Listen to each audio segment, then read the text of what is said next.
Hi, this is Paige DeSorbo from Giggly Squad. How would you like to look 5 years younger? In a clinical study, people that had volume added with Juvederm, Voluma XC, in the cheeks perceived themselves as looking 5 years younger at 6 months after treatment. Look younger, feel like you, add volume for lift and contour in the cheeks with Juvederm, Voluma XC, and reverse signs of aging by adding volume to smooth laugh lines with Juvederm Velour XC.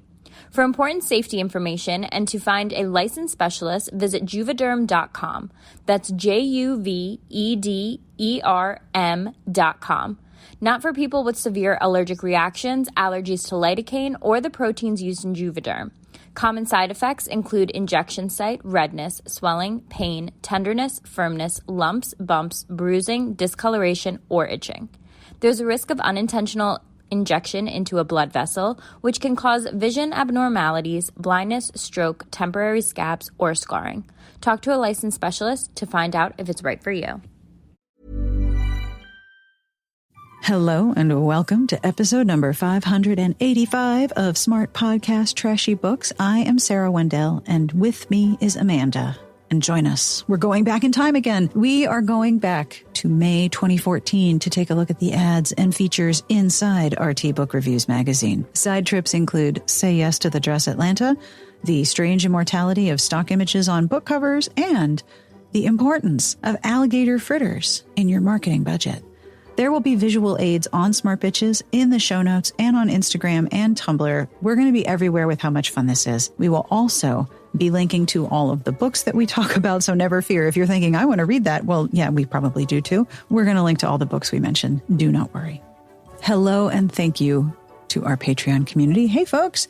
If you've supported the show with a monthly pledge of any amount, you are keeping me going. You're making sure that every episode, including these nice long ones, has a transcript. Thank you, Garlic Knitter. If you would like to join the Patreon community, there are many benefits to doing so. In addition to supporting this here show, there is a wonderful Discord.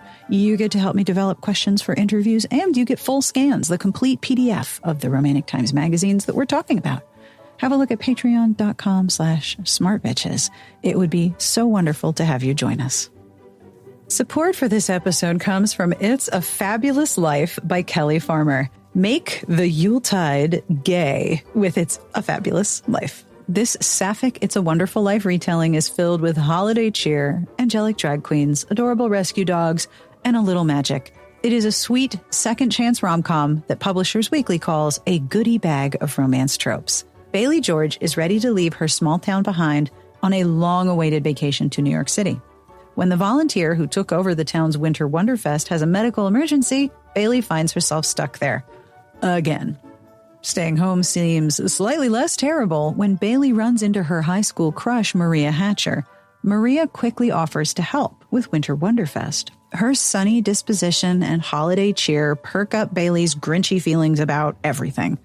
One disaster after another snowballs on the day of the festival, and Bailey's frustration boils over. Then she meets a fabulous drag queen, Clara Angel, and barely declares she wishes she hadn't been born in this Christmas-obsessed small town. With the magic that Clara possesses, she shows Bailey how wrong she is, and that with a little hope and some holiday spirit, there is a way to attain all her dreams. It's a Fabulous Life is perfect for fans of Alison Cochrane and Ashley Herring Blake. Best-selling author Kat Sebastian calls it festive, heartwarming, and kind, and Cody Hall says it breathes Christmas cheer straight into the reader's heart. Christmas pop culture fanatics will fall head over heels. Treat yourself to the gift of It's a Fabulous Life, available now from Alcove Press in trade paperback, ebook, and audiobook. And thank you to Kelly Farmer for sponsoring this fabulous episode. All right, it's time to go back in time. Are you ready? Buckle your mental seatbelt. We're going back to 2014 and some absolutely astonishingly cool features and ads. On with the podcast. All right, we're back. It's time to revisit it is October. It's time to revisit May 2014 RT Book Reviews. Read smarter. Did you notice the little tagline at the top there? Oh my God, no. Read smarter. You know why? Because it's yellow text on a white background. That's why. Oh God. In this episode, we have each read through the magazine, and we have flagged any ad or book cover or author feature that we want to talk about. So we've got some got some ads. We've got some things in the magazine. We've got some book covers. Let's do this. Now, the cover is The Unexpected Duchess by Valerie Bowman. And sometimes, like I said in the last episode, sometimes it's a book cover and sometimes it's the author photo. But my favorite thing about this cover is right under RT Book Reviews. It says, "The end is nigh for Cheryl and Kenyon and Brenda Novak." I kind of love that the cover callouts are all author based, and it's like they're treating these authors as like celebrities, of like Right. you see a celebrity mag of like, Jennifer Aniston spotted at the supermarket. Stars, they're just like us. Yeah, Whatever. the celebrity names in the sidebar are all authors. Yeah, and I thought that was pretty fun. And our headlining author is Valerie Bowman, who's The Unexpected Duchess, gets a 4.5 stars top pick. Spoiler. They put it on the cover. Now, if you scroll to page 6, I just want to talk a little bit about the editor's letter. Yes. Okay.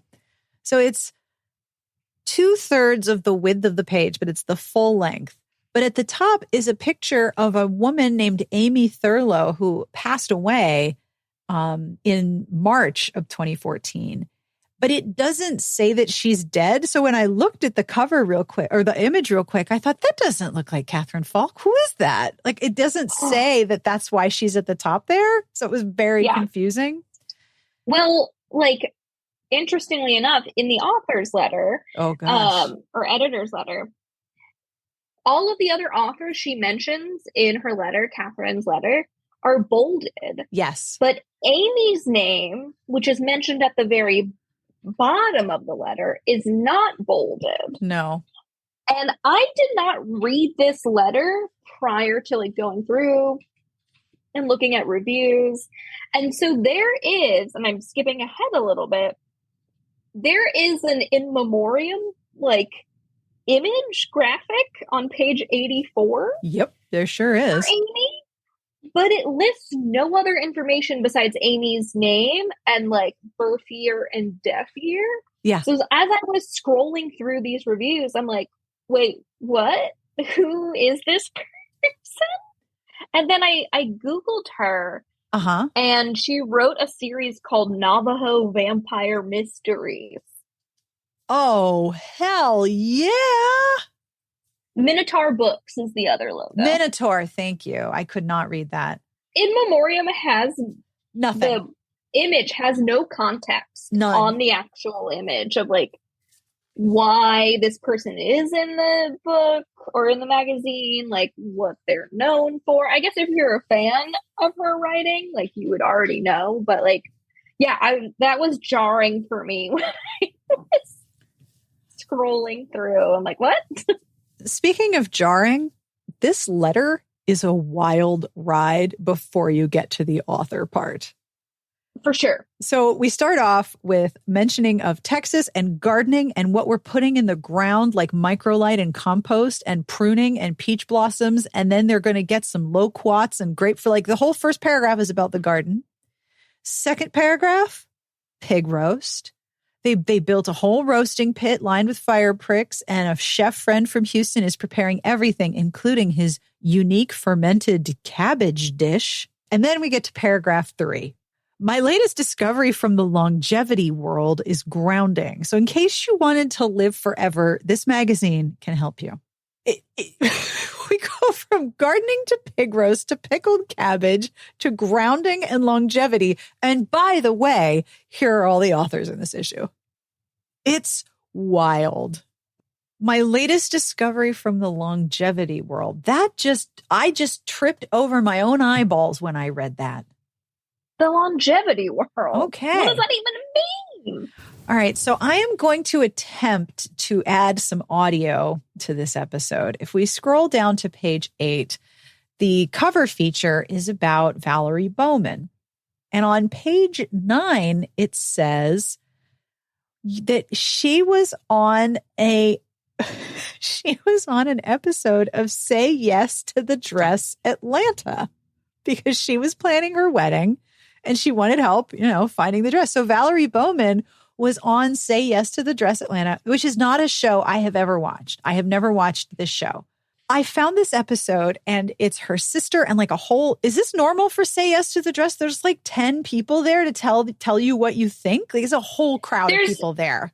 Yeah, normally it's not that big. It's usually like 1 to 4 people because they sit on like a little couch. It's not that big.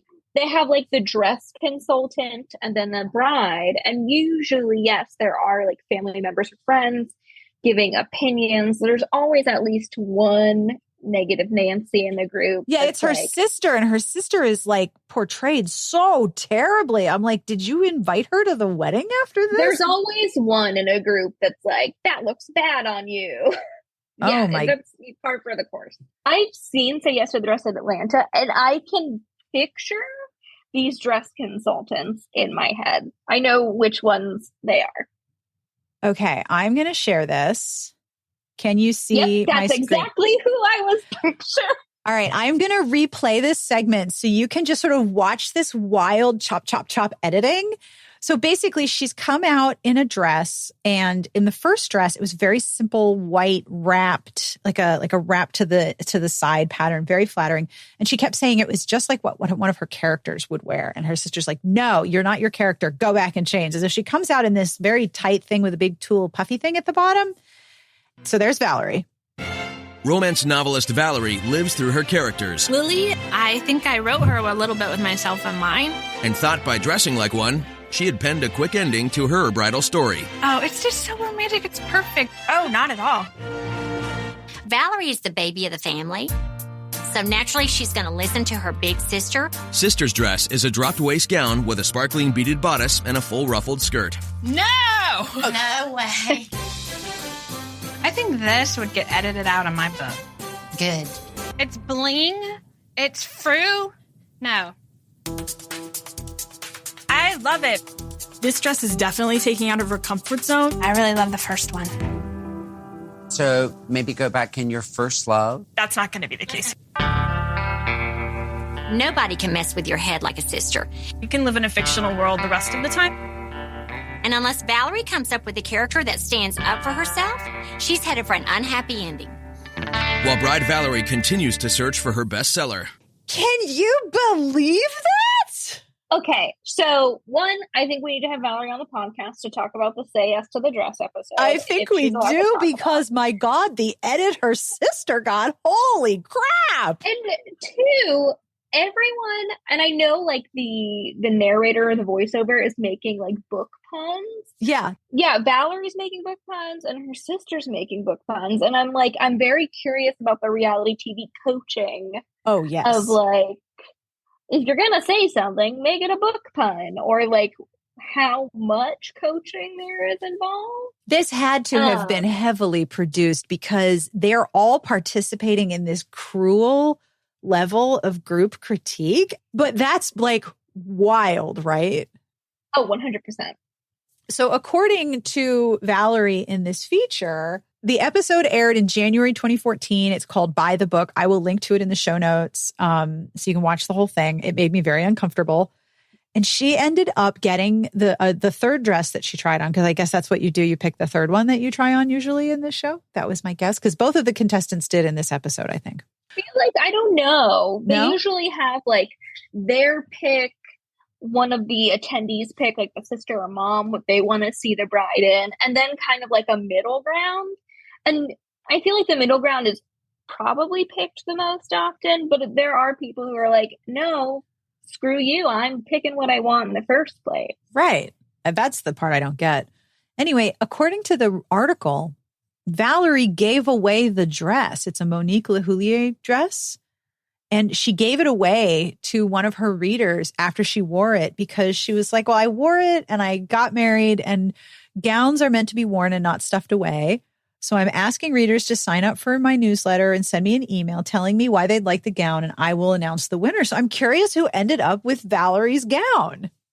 Yeah, I know this is like a story a decade previously, but we want to know what happens, and we want to know about the show.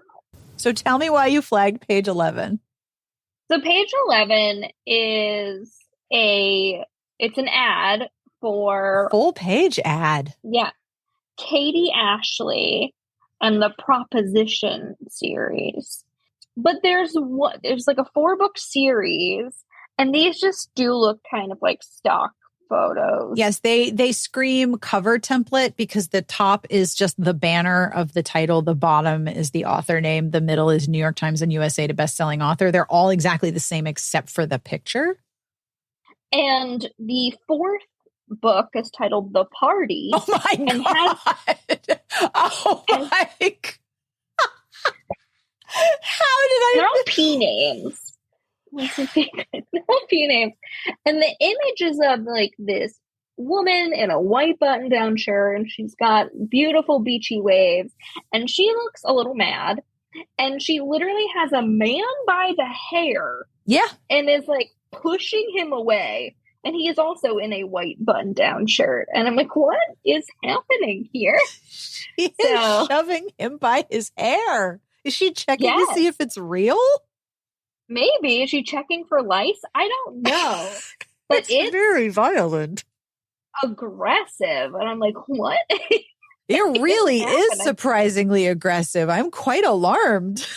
Oh yeah. My God. So that's why I was like, what?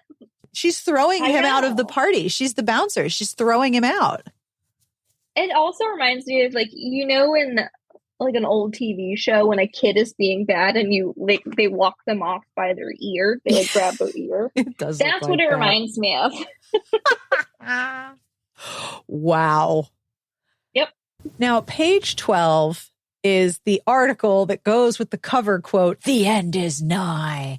And it's a feature article about authors who are ending beloved series. And I think this is such a smart idea for an article. I would love to know the behind the scenes of how this came to be, because it's written by Lisa Kessler, who is finishing a series of her own. But in the article, she talks to Jennifer Probst. She talks to Brenda Novak. She talks to Sherilyn Kenyon. She talks to Charlene Harris. She like has all of these quotes. Kelly Armstrong. She's reached out to all these different authors about what it's like to end a series. And I think that's such an interesting angle. And I thought, you know what? This really is a sign that this magazine is, or at the time, it was meant for me, because that's the kind of weird shit I think about. Like, what's it like to end a series? Because it wants it to go on, but you got to say, no, I'm done now. The title is also Closing Time, which I thought that was funny. Good title, good article. Like, well done, Lisa Kessler. And then we get to page 16. And I cannot. So first of all, it's called Series Rap Sheet, which is not the greatest of names. But if there is a book coming out in May that is part of a series, this page, the next 2 pages, list the author, the name of the series, and then the new book and all of the books that have come beforehand. And I imagine that librarians loved this so much. Where else is this information in one place? That's true. Now you have Goodreads, and Goodreads does include series links, and you can kind of click it and then see all the books in there. But like prior to a Goodreads system, there really wasn't anything. Like, you would have to count on, if you grabbed a book, usually the book would list the previous book in like one of the title pages or something like that. Like, wow, it's so much information. It's really impressive. And if the publishers aren't sending this, then the authors are sending it if it's self-published. But like, this is really impressive. Now, look at the bottom left corner of page 16. It's a habbo. It's a habbo. I love it. There's a little habbo called Book Sleuth, the series romance with an amnesiac DEA agent who is taken in by a female ranch owner. It was Devil in Disguise by Anne Williams. Silhouette Intimate Moments, 1989. It's a habbo. Where do they post these habos, though? Because, like, was this posted in a previous magazine? Yeah, yes. March 14. The March 2014 issue. And then it says to, like, be sure to visit RT's Book Sleuth message board. I wonder if that's where these things get posted. Oh, maybe it is. That would make sense. So I'm curious, like, how often that feature comes up for people to ask. Like, maybe if something isn't getting solved on the message board, then they put kind it in the of magazine. Like, heighten it to the magazine. Or the Book Sleuth in the magazine only highlights the ones that got solved so they can reference the book. I also like that at the bottom of page 17, they have first book in a new series launch. So that's all in one place. And then on page 18, there's a full page of paperbacks, notable reissues, old titles, reprints, and paperback releases of hardcover favorites. So if there's a book that's been reissued, it's listed here. Where else is all of that information for 1 month going to be in one place except in this magazine? There's so much info. It's so much info. And it's also telling you, like, how often have you almost mistakenly bought another copy of a book you already own because they reissued the cover and you don't recognize it? Like, I've done that a whole bunch of times. That's something that I call out in like the books on sale of like, oh, this one has a new cover. So double check if you already own it. Check or your like, library because you might already have this one. But or like, this was in an anthology. So now it's released by itself. I just think that's such a good service, really. And like, where else is all that information in one place?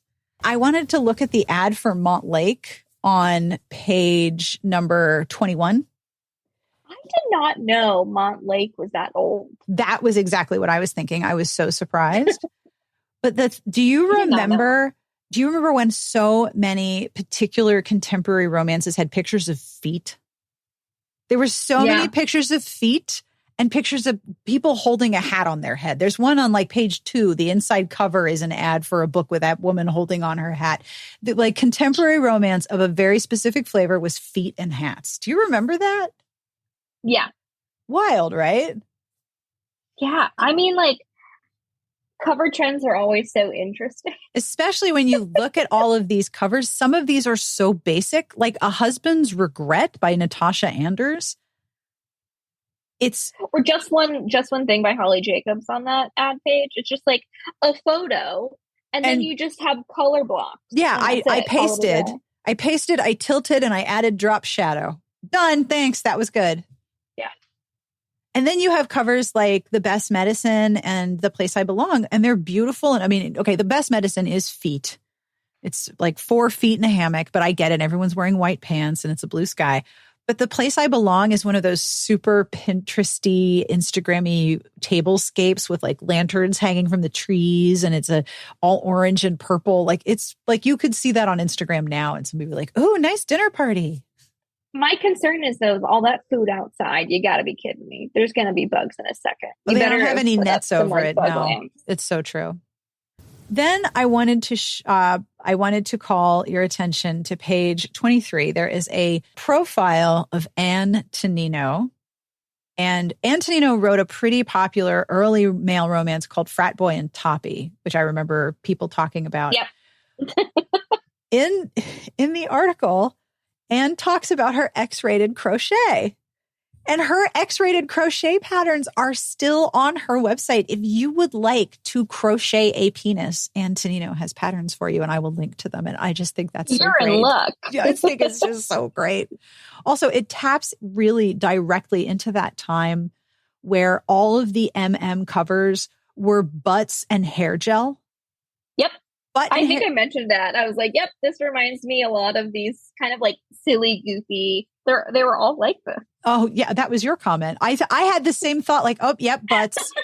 That was your comment. Melded. I'm sorry. I took your comment. I'm sorry. It's fine. They're all in that superhero pose where they're facing away and turning towards you. So you get chest and booty.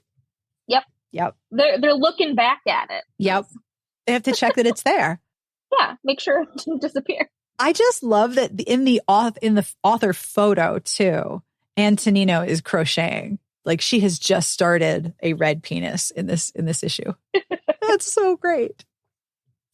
So you wanted to look at page 45. Oh my God, I forgot about the Brenda Novak diabetes auction. Oh my goodness. Do you remember that? No. I do. That was a huge thing. It was an online auction of donated items to benefit juvenile diabetes. And Brenda Novak did it for the whole month of May.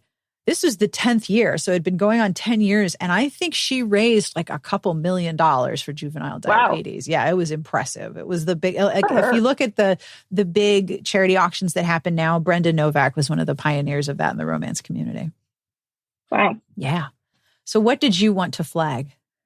So we mentioned this in the previous episode, But there's a black and white ad on page 45, and that led me to thinking of like what ad rates were, because this is, I think, maybe the only black and white ad I remember seeing. Yeah. And I don't know if that was like a style choice or if RT was running different prices for full color versus black and white. And I'm very curious about the decision for it to be black and white versus color, if that was just like an author choice, if that's how she wanted it to be designed, or if it's part of like the advertising package of like you can opt for a black and white ad for slightly cheaper. Yeah.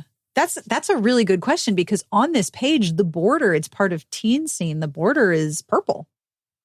Yeah. And I think like I did not notice any other black and white advertising in here, but I could be wrong because it's a hefty magazine, if we haven't mentioned. Oh yeah, it's a chunky boy. Yeah. It's girthy. It's quite girthy. But yeah, that is really interesting to see a black and white ad. And also, I don't think this is, let me look at my other monitor. No, this is not the resolution of my monitor. This ad is not in focus. The edges of the books are blurry. So it's not even in focus all the way. Like the DPI is weird.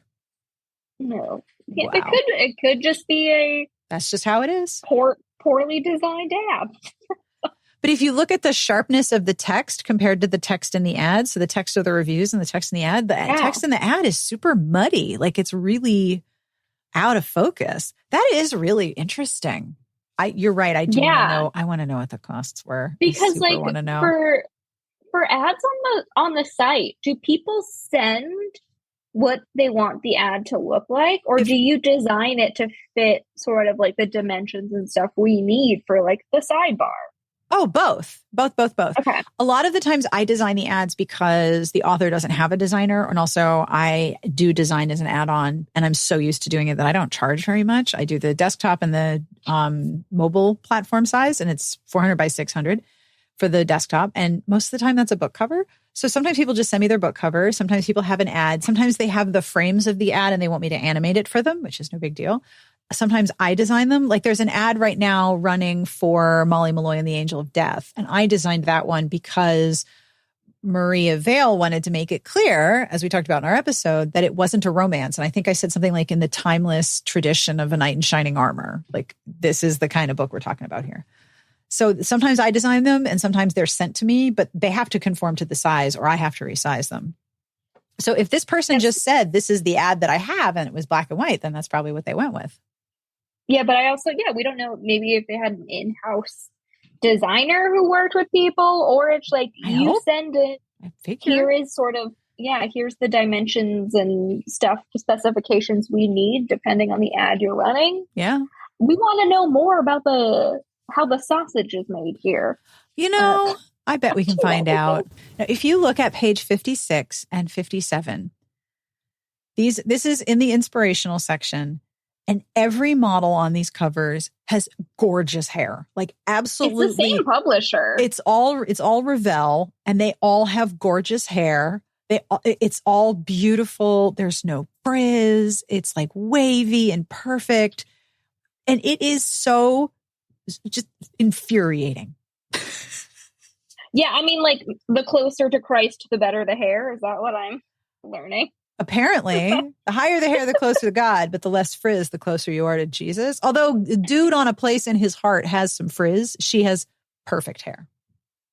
Perfect. And hey, there's your book, When Love Stirs. When Love Stirs. I do give pause to the woman on One More Last Chance who is leaning up against a very old fence. As someone who grew up in an area that had very old fences, you're either asking for a splinter or asking for tetanus. So don't touch those. Yeah, especially not in a 3/4 sleeve shirt. That's not going to work. No, don't rest your arm on that. No. I mean, you want ants? That's how you're going to get ants. You also wanted to look at page 73. What is on page 73? Page 73 is an ad for a hardcover book. There's a call out to special hardcover price for $18 for Laura Griffin's Far Gone. Now, look, you can't get a hardcover these days for $18. I'll tell you that. No. That's what trade costs now. Yep, that's a trade paperback, my friends. $16.95 or $17.95. Holy crap. Yeah, but specially priced hardcover, just $18. Now hardcovers are between like 26 and 35, I think, is the margin, depending on how big the book and publisher and stuff like that. It's so much, right? It is a hardcover is like a down payment. It's so expensive. It's a tank of gas, easily a tank of gas. Next up on page 88. Yeah. Okay. These are children. Please describe this ad. Okay. So it's a Sam Hain publishing ad. Sam Hain does not exist anymore. No. It is a half-page ad. And it says, when Mr. Glabrags meets Mr. Riches, the result is sexy fun. And the book is called Stuff. The title is just Stuff. And it's like two young, and I'm emphasizing young, men in like 3-piece suits in front of clothing racks. Yeah. And one of the men's face is very uncanny valley. Like there's something off about it. I don't think that head was on that body. The guy in the back, his head is too big for the rest of him. Yeah, when I saw this ad, I was like, what? They don't shave. They don't need to shave. They are very, very... Yeah, this is happening. This is like middle schoolers in a play set in the 20s. Like they're all in this middle school. Yes, they're in a production of Newsies in this ad. And they look way too young to be being written about and having their sexy fun written about as well. They look way too young for that. But it's Stuff. Yeah, it's Stuff by Joseph. Stuff. Okay. Speaking of Sam Hain, I also wanted to look at the ads on page 101 because it is such a funny collection of books to me. Okay. My God. I feel like we've snarked the Make Me Burn cover before. I feel like we have. I'm sure we have. But look at the top row. Moira Rogers, that's Kit Roca. Yep. So that's early Kit Roca pen name. And then in the bottom, there's Moonshine by Vivian Arend, still writing. I think Crystal Jordan is still writing. I don't know why this woman is peeing on the Capitol building, but it's fine. Well, like it's like Make Me Burn. The Capitol building is like between her legs. And it's pointed right up at her cooch. Yeah, like UTI vibes. Yeah, like I'm getting. Like this is not pleasant. But this is such a collection of very specific cover trends. Like if you look at Enigma, how low are those jeans? Those the rise of those jeans from the crotch seam to her belt, that has to be like 3 inches. Low-rise jeans, and whenever I hear like low-rise jeans are coming back, I'm like, please. No. Do not do this to us again. We did this. We do not need to do this again. This is not necessary. Long live the high rise. Mom jeans all the way, babe. Having had a C-section, mom jeans all the way. But like, look how low those jeans are. No, thank you. And then there's some butt grabbing and some tank tops. And you know that people are going to be doing some crime because they're wearing a tank top. The Carnal Magic cover, I keep misreading it as caramel magic, and I don't know why. It's because gold. The font looks like caramel to me, and my brain keeps filling it in with like caramel magic. I mean, this is going to come out in October, which is a time of caramel magic at every possible store. I'm ready. Yeah. So if you look at page 112, there's a sidebar ad of a woman with gold hair and gold lace holding some kind of a timer device with gears. And at the bottom, it said Essie. So I thought, oh, Essie, like the nail polish company. They had a nail polish company advertising in here. Well, I mean, that's a great match, but wow, that's a major advertiser. Everything else that I've seen has been pretty much publishers. No, and it's not Essie. It is from Lucid, another publisher that no longer exists. And here's what I don't get. Apparently, this was in the left and right pages. So it's 112 and 113. On the left is this picture of Essie, whoever that is. And then the ad continues. And Lucid, wish you a divine Easter. Get your sexily ever after from Easter's baskets. So wait. What is this? Why are we having a sexily ever after for Easter? Like, what is happening? Why is there Easter eggs in a chest underneath a chessboard with books coming out? And there's like little games. Like one says truth or dare. You can barely see dare, but it's wild, right? This ad, the more I look at it, the less I understand what is happening between have a divine Easter, get your sexily ever after. There's a slip of paper in the ad, the Lucid ad. It says alien escort to arrive at client's home at 6. Oh my God, it does say that. I thought you were talking about the Lucid logo, which did have a little snake or lizard or something in it. But like, no. What? Alien escort to arrive at client's house? What? Yeah. I don't know what this is. What? But like, is this like a giveaway? Is this like a series? Easter makes you horny? I don't know what this ad is trying to accomplish. I don't know, but I really want a transcript of the design notes for this ad. Like, I want to know every comment that was made to make this happen, because none of these pieces make sense. And surely I am missing the story behind this. Like, I'm clearly missing what Essie and Easter baskets and a chessboard and a chest of eggs and games and then books and alien. These all have something to do with each other. I don't know what that something is. I don't know what it is. It's weird, right? Like, I don't know. Super odd. And we may never know. We may never know. I mean, Lucid is gone, so it's not like we can ask anybody. So you flagged an ad on 114. No, I flagged this ad. I flagged page 114 at the bottom. There is an ad for Riptide. Look at the hockey romance. Isn't it cute? But here's the best part of this ad. Okay. This macho jock has a crooked little secret. It's Straight Shooter by Heidi Bello. And look at what is pictured on the cover underneath her name. That is a VHS tape. Why though? That's what I'm like. What does it have to do with anything? I'm guessing he has a sex 90s? Tape. If I had to guess, I am guessing that his dirty crook, or his crooked little secret, is probably that he has a sex tape. And the only way to clearly communicate that was by putting the video on the front. Oh my God, the series is called Rear Entrance Video. See, I thought the crooked little secret in reference in the tagline would be like his peeper, his bits. That's where I thought that secret was going. That his John Thomas is a little bit not straight? His hockey stick is not straight. It's crooked. He's got a crook in it, which is fine.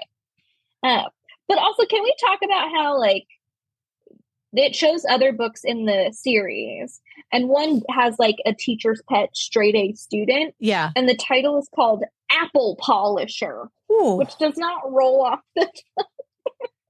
So there's Apple Polisher, Wallflower, and Straight Shooter, and these are the books in the Rear Entrance Video series. And what bugs me as a design element, and I get why they did this, but Straight Shooter and Wallflower, their first word is completely left aligned or right aligned, or takes up the bulk of the top of the cover. And then the second part of the word, shooter and flower, is vertical beneath it. But because polisher is such a long word, it was bumped up. Yes. Do you see what I'm talking about? And the apple is like left aligned. The format doesn't match. The format does not match at all. It's not a consistent thing. And I get it, because polisher's longer and, would cover what looks like the marquee of a video store. It would certainly cover the VHS tape. Yeah. We can't have that. We need people seeing that VHS tape. We absolutely do. So you flagged an ad on page 115, and this ad is amazing. It's a Loris cave. Let me just say that. And there's 2 book covers, but I want to talk about the one that's called Artist Touch by Carrie Adrian. Yep. And there's a man with dark, gelled, spiky hair, dark eyeliner, and he's holding definitely a photoshopped paintbrush. Yeah, that was not originally in his hand. But this looks very similar to Adam Lambert. 100%. Yes. That is like a body double, like a celebrity impersonator, Adam Lambert. Absolutely. 100%. So at the back of the magazine on page 123 is all of the information about the 2014 RT New Orleans convention, which was pretty friggin' fun. But this was May 13th through the 18th, 2014. So they're getting right up to the wire about getting people to come. But look at page 123. So they had their 30th anniversary convention in Kansas City and a special tribute to the pioneers of historical romance. So for this year, they are doing a tribute to the pioneers of African American romance. And if you were wondering, are the authors the same authors that are looked at as the African American romance authors now? Yes. Yes, they are. It's Sandra Kitt, Brenda Jackson, and Beverly Jenkins. It's kind of astonishing. Like, oh, okay, wait, this was 2014. This was almost 10 years ago. The time is a flat circle. But it's interesting. I'll screen capture this and put it in the post about this. But it's actually a little tiny history about the history of Black women writing Black romance in the genre going back to the 80s. Catherine Falk and Sandra Kitt will co-host a retrospective to describe the evolution and impact and introduce some of the original writers in person. So they were having like a big party and celebrating Beverly Jenkins and Brenda Jackson and Sandra Kitt. I should see if Beverly Jenkins remembers this. I bet she does. Like, it's interesting they mentioned that Kensington first signed Sandra Kitt in 1994 and Avon signed Beverly Jenkins in 1995. Amazing, right? Yeah. Also, notice that Catherine Falk helped persuade Kensington to start a Black romance imprint in the 90s. Did she now?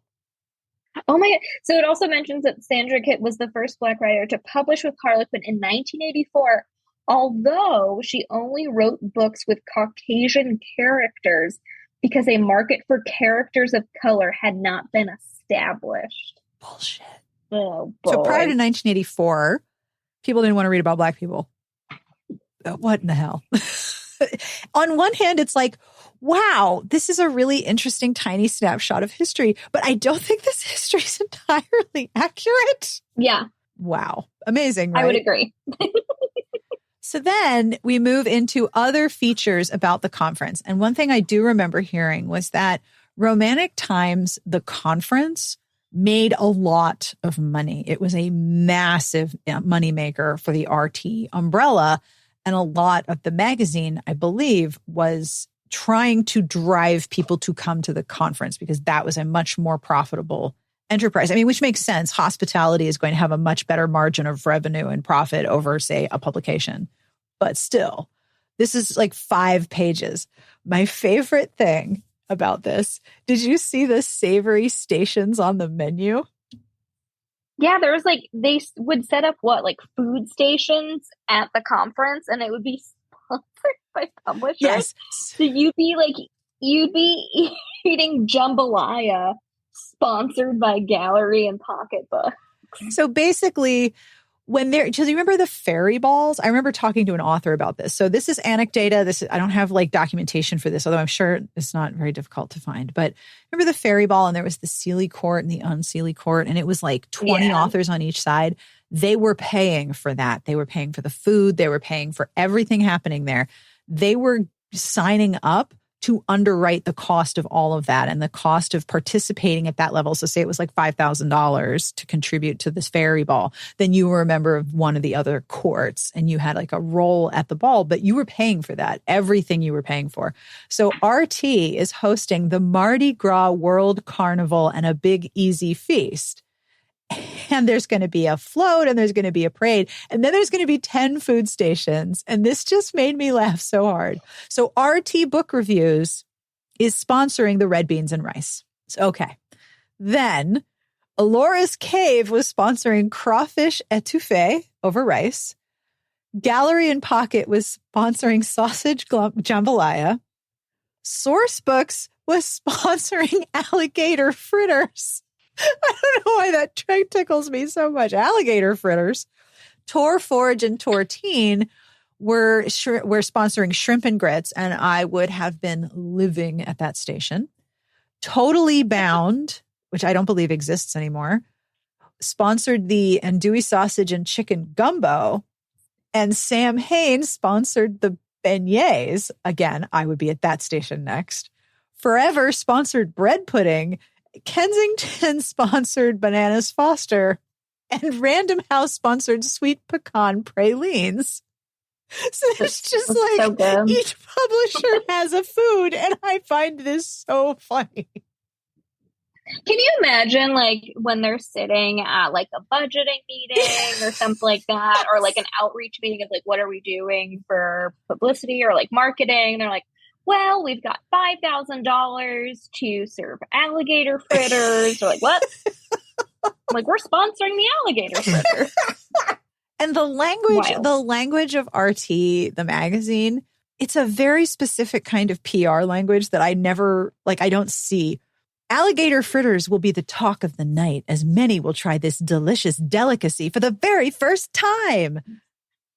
I've like the RT convention, like agenda. Oh. And reading the event description. Oh, it was like reading an MLM catalog.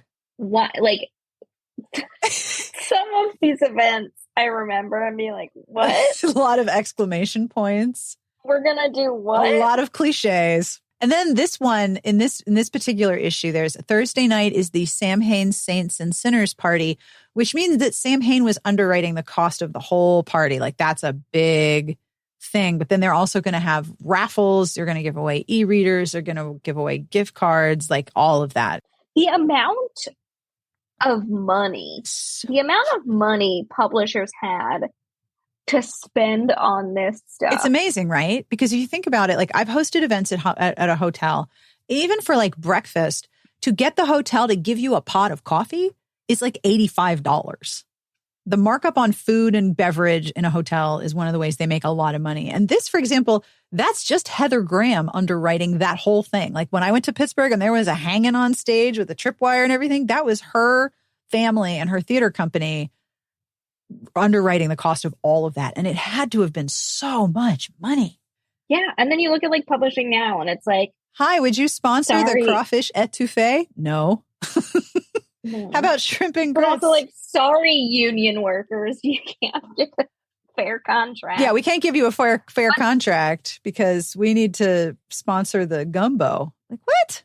But look, RT is not around anymore. No. So you can put that gumbo money back into your workforce. Nobody's getting the gumbo money except the executive suite, alas.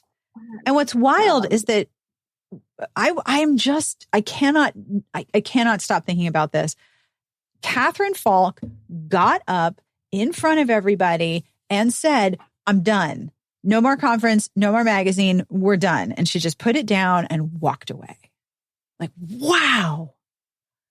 That was a lot. And it's just, there's no record of it. There's no archives. There's nothing online. She let the trademark expire. Like, she's done. It's really amazing to me.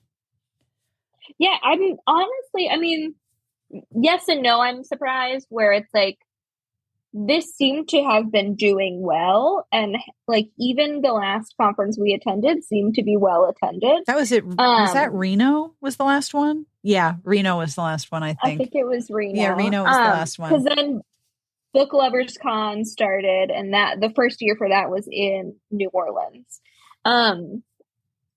But like, she did not pass the torch to anyone to keep the brand going. No, she was just like, yeah, I don't want to do this anymore. So now no one's going to do this anymore. Yep, I'm done.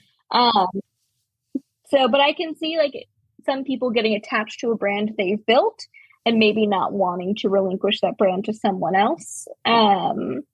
So I can see that being a conflict. But yeah, I was really surprised considering how on the surface it seemed very successful and had a lot of engagement with romance readers, that it wasn't going to continue. But also, now we know COVID happened. Yeah. So would it have survived the pandemic when, you know, pretty much no one is meeting up and doing things? No conferences are being held. No conventions are being held. Nope. People don't want to travel, be around other people. So I'm curious. Did Catherine Falk know something that we didn't know? Yeah, because she announced that it was shutting down the last one. She announced the last one on May 16th, 2018 in Reno. This is it. And that was the magazine online and the VIP lounge online closed immediately. Like, that's it. It's done. Like, we're done now. It's really kind of incredible. RT was weird in terms of the politics of who was featured and who was not, and which publishers paid to have a promotional portion of that magazine for their authors and which ones didn't, and which authors got the support. But RT was also a place where they were the very first ones to have a signing for digital books. They figured out a way to have a signing for ebooks, and that line was down the hall and around the corner. That was one in Florida where everybody's credit cards got stolen by the front desk. And the loss of RT is a really big loss. Not just the conference, but the magazine too. Like, look at all of this stuff. We just did like 2.5 hours of recording just talking about 1 month of romance almost 10 years ago. Yeah. My last favorite section that I want to call your attention to, I will look at this in every issue, contests and giveaways. In the back, they're going to give away books, often books that are coming out in that issue. But the one that I particularly like is in the bottom left, Twihards. Do you remember that? We don't need to say that anymore, do we? Twihards. If you haven't met Helena Hunting, it's time to get acquainted. She's the latest author to have her Twilight fan fiction adapted for a series of full-length novels. This one is about tattooists. Yeah, tattooing people. Clipped wings. I didn't know that series was based on Twilight fan fiction. I remember seeing it. I never read it, but I remember those covers. I did not know that either, but scanning this and seeing Twihards, wow, that took me back. Oh gosh. When did Twilight come out? The book or the movie? Well, the movies came out in 2008. The first book came out in 2005. Oh my God, the same year as Smart Bitches. Aw, we're Twilight years old. So we're still saying Twihards. In 2014. Yep. Yeah, what is that? Like 9 years 9 after years the book later. came out? Okay. That's amazing. So what did you think of Romantic Times issue May 2014? Are you looking forward to doing this series? Yes, it was a trip too, because I remember a lot of these covers. I remember a lot of the covers that we see in the ads. I remember seeing them. Yep. And the magazine and convention are very similar in the plastering of book covers. Yes. If you wanted to create that visual memory of a book cover and of what a book said and what a book looked like, this was going to help do that a lot. And I feel like looking at the language, looking at the advertisements, looking at the like profiles and features, RT did a very good job of literally turning their magazine into a copy and making it a convention. Yeah, they really did. They really, really did turn the magazine into a convention. It is like a clone. Like, for those who have attended a convention, you can see the pretty much duplicate stylistic choices from magazine to event. Such a good point. I never made that real connection, but it really was like being in the magazine with all the readers. And that is not a phenomenon that happens very often. That's really, really interesting. That's such a good point. That's really amazing. Well, thank you for doing this. Yeah, no problem. Next up, June 2014, also courtesy of Shannon, Stacy, and Angie James, who searched their Dropbox for old issues in PDF. Thank you very much. And that has Susan Mallory on the cover. So that'll be, instead of historical, we're going to do contemporary. We are on the hunt for the white whale, the 1-star review. We are. We are on the hunt for the 1 star. Thank you so much for doing this. No problem. This was bonkers. This is the bonkers thought experiment that I have enjoyed for sure. And that brings us to the end of this week's episode. Thank you, as always, to Amanda, and thank you to everyone who contributed to this issue. Now, in future episodes, I will make sure to credit the reviewers who are writing the reviews that we're discussing. And I didn't do that in the last episode, and I didn't realize that we hadn't until I was editing. I apologize. So I do want to give credit. The reviews that we were reading in Romantic Times were written by, you ready? Kathy Robin, Mandy Bowles, Leslie Froberg, Melissa Parcell, Ellen Parsons, Susanna Balch, Lauren Spielberg, Chandra McNeil, Carolyn Martin, Regina Small, Victoria Fryricks, Jennifer Wilson, Jill M. Smith, Anna Dougherty, Jamie Giraldi, Bunny Callahan, Cindy Alio, Bridget Cohn, Sabrina Madon, Alexandra Kay, and Jackie McGuggins. I am so sorry that I didn't properly credit the reviews as we were discussing them, but I will do that in future episodes.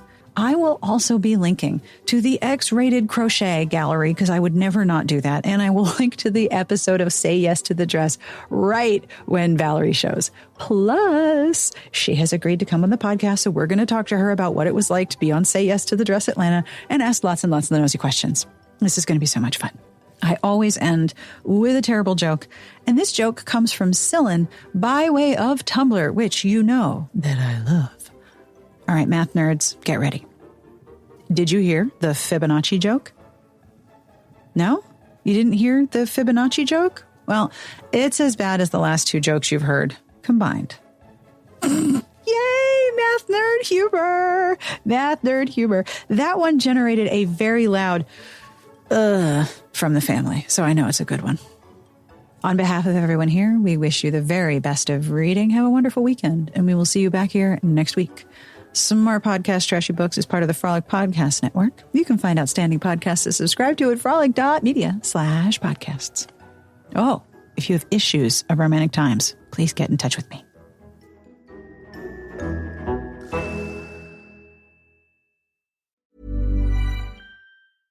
Want to get a chiseled look in the jawline? Sculpt and shape your jawline with added volume from Juvederm Volux XC. Juvederm Volux XC is an injectable gel specifically designed to be robust enough to improve moderate to severe loss of jawline definition. And it is the first and only hyaluronic acid filler approved for the jawline. Add volume to your jawline for a chiseled look with Juvederm Volux XC. For important safety information and to find a licensed specialist, visit Juvederm.com. That's Juvederm.com.